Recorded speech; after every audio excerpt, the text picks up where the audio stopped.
We're gonna be working up some black walnuts. We're gonna be taking the hulls off and getting them ready for curing. Okay, so the first thing that we need to do to get to black walnuts is we need to remove the hull. Now these have degraded a little bit. They've been sitting in my bags for a couple weeks, which isn't really great. You really, for a really clean tasting black walnut, you really want to get those hulls off as soon as possible. Like when they're green is even better. So if you're talking about picking them up, it's much easier to pick up a bigger green walnut than it is these ones that are smaller, especially if you've got some grass. The smaller your nut, the tighter the grass has to be cut. So black walnuts come off the ground, they're 50% hull, and then they are, with just in the shell, they're about 10% nut meat. So overall, when you pick up a whole walnut like this, it's probably like 5% nut meat, not very much. But what's in there is very valuable, nutritious food. So what we need to do is we need to first remove the hull, which is the dirty, messy job. And then once we've got them nice and clean, we're going to put them and dry them out of where rodents are not going to get them, but there's still airflow and they can dry out and cure, and then they'll be ready to crack. If you leave this dirt on there and crack them, when you crack your nuts, this will get turned into a powder and it will be very offensive to eat with your delicate walnut meat. So we want to get these as clean as we can. That's the objective today. So you can start off with just using your shoes and stomping on them and getting them off. The next step is probably drive over them with your car on the driveway. But if you want to do a little bit larger scale, I rigged up a pretty simple thing. Actually, a friend of mine made this, and I kind of remade it a little bit, improved it because it was falling apart. But the concept is you take a lime spreader, and everyone has a line spreader where this thing is rotted off, the cone is rotted off.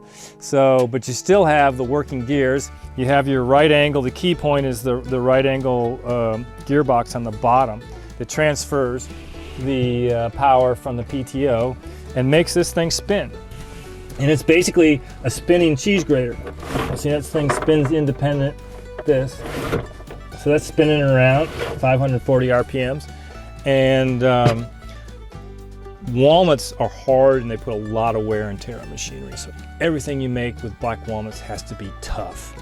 All right, so I took this piece of a barrel rim right here and I left a little extra metal on both sides. I cut it and I refabricated it so it's short, smaller diameter so it would fit in there. It's bolted to the fins of the spreader with expanded metal sandwiched between these two pieces of metal. So that's basically all there is to it.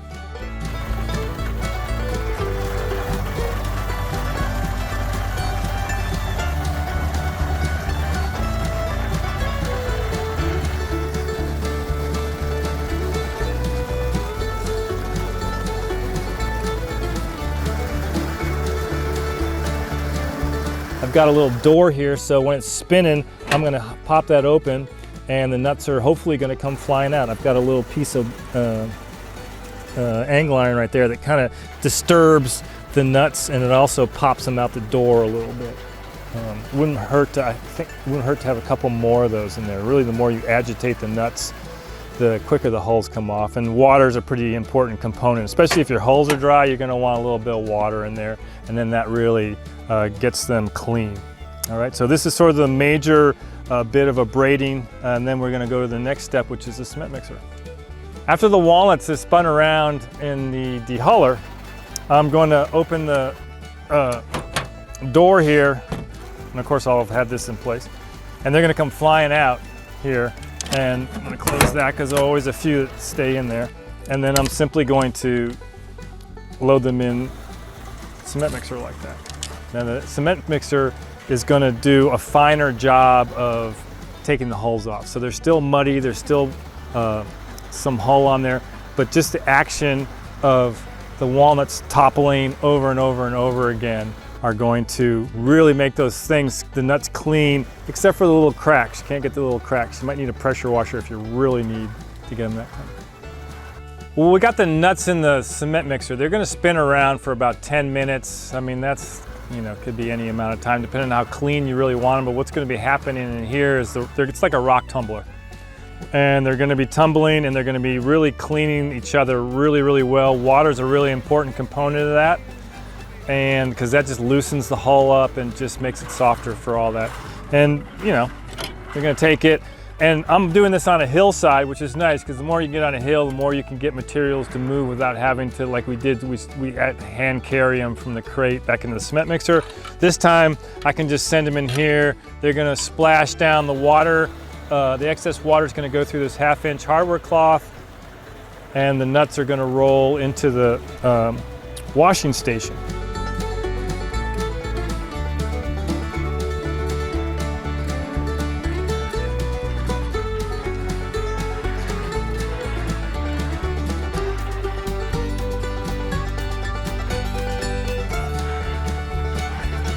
So this is its final rinse, and it's also a chance to separate the floaters. So the good nuts will be sinking to the bottom, and then I will skim off the ones on the top, usually duds. They're floating, there's air pockets in there, they're no good. You don't want to fool with them. You don't need to be carrying them around, you don't need to be curing them, you need to get rid of them as soon as you can. So as soon as you identify the floaters, get rid of them. It's a good year this year, not too many duds. And then I'm simply going to take this and I'm going to tip it in here. It's going to go in the bag. Oh yeah, that's a pretty bag of nuts right there. So those are ready for a curing. They're going to go in the cage.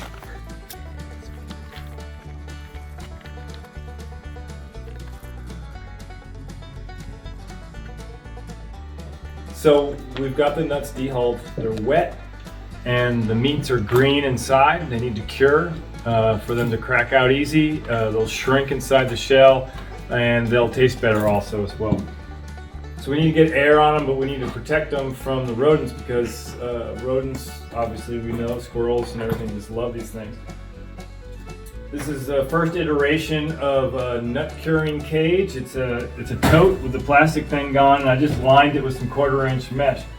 I've had box squirrels eat through hardware cloth, so I'm not so excited about hardware cloth for long-term storage. For short-term storage with a lot of airflow, this is great. The next one, I started making 4x4 panels, and they were modular. And I can take them apart. So when it's not nut season anymore, I can take this apart and stack them up, and they don't take up a lot of room.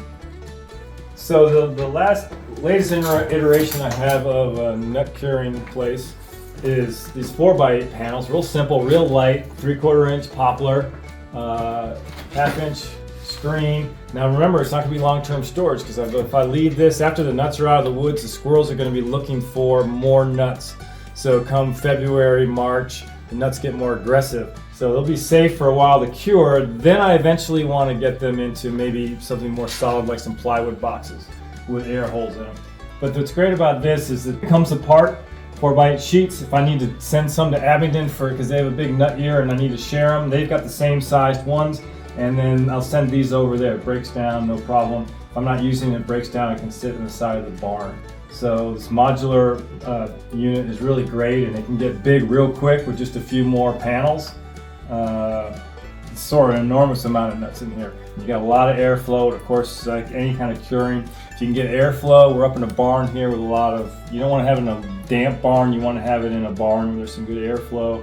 And if you can get heat on it, that would be even better. Ideally, I'm going to have a silo where I can actually pump in hot air, maybe with propane or something like that, and I can get my nuts cured maybe in a week, so I can get them in market because it's a real, like I think I mentioned earlier, it's a real short amount of time between when the nuts fall and when holiday season is and when everybody wants to bake. You got to get your nuts in the market before then, so you don't want to spend too much time with wet nuts taking too long to cure. We're putting the hulls on the compost, and the compost, the organic matter act like a buffer. There's a lot of good stuff in walnut hulls. I know of ponds where walnut hulls have been put in and it smells terrible, just like smells like animal manure. So there's a lot of nutrients in it. Don't want to waste that. But I don't want to put it on my plants directly. So I'll put it in the compost, let those jug ones break down a little bit, and it just adds to my mulch pile. Got some rasps here, and then I like the squirrel tooth is what I really like. When I'm cracking a walnut, I'm gonna find that little fissure right there. And there's the suture. And then put the squirrel tooth right in there. Boom, it just pops out like nothing. And stick that little squirrel tooth in that suture, and just hardly got to do anything. Pops out. Yeah, you're after the nut that throws out quarters in one big piece. That's what you want. Now, these are not the nuts that we just washed. Those nuts are going to need to be cured for a couple of weeks, if not a month. If you can get some heat on them, they'll dry faster, and maybe you get them in time for the holidays. But it's a race to get your walnuts cracked fresh this year, ready for Grandma's walnut cake. You know, you got to be on it. Now remember, walnuts are the gateway nut. That's where you start. Then come the hickories and the acorns. There's the whole world of nuts, but walnuts is a good place to start.